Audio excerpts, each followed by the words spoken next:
ఆయనే చెప్తున్నాడు, నేనే మార్గము, నేనే సత్యము, నేనే జీవము, నా ద్వారా తప్ప ఎవ్వడను పరలోకపు తండ్రి దగ్గరికి రాడు. ఇది సత్యం.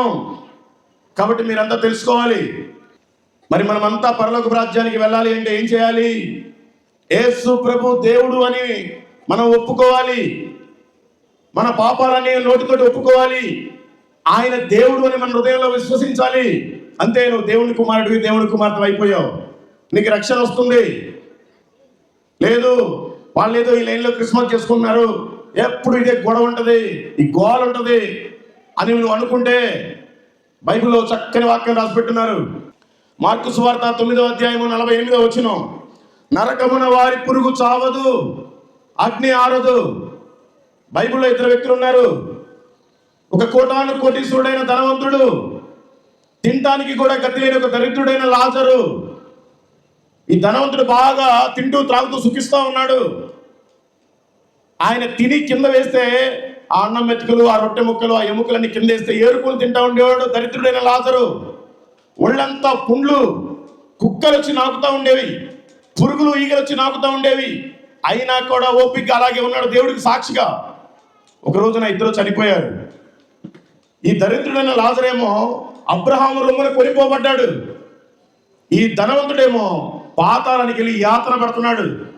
అయ్యా తండ్రివైన అబ్రహామా, నా దగ్గర ఎంగిలి మెతుకులు తినేవాడు, రొట్టె ముక్కలు తినేవాడు నీ రొమ్మునున్నాడయ్యా.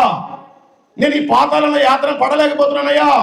ఒక్కసారి నా దగ్గరికి దరిద్రుడు పంపిస్తే, చిటికిన వేలు ఒక్కసారి ముంచి నా నాలుగు మీద వేస్తే నేను సంతోషిస్తాను, నా దాహం తీరుతుందని కేకలు పెడుతున్నాడు.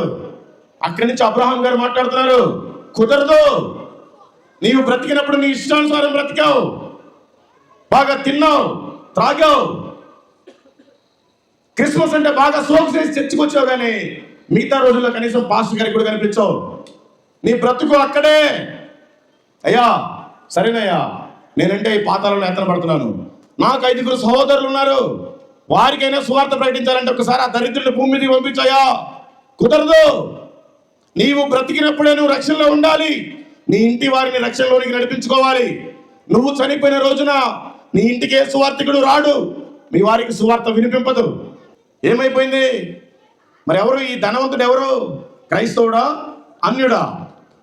క్రైస్తవుడే. మనలాగే నామకార్థంలోనే ఉండేవాడు.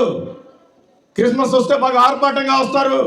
మరి మిగతా రోజుల్లో దయచేసి గుర్తుపెట్టుకోండి, నరకం అనేది వేరే వారి కోసం తయారు చేయబడలా. ఎవరైతే నామకార్థంగా ఉన్నారో వారి కోసమే తయారు చేయబడింది.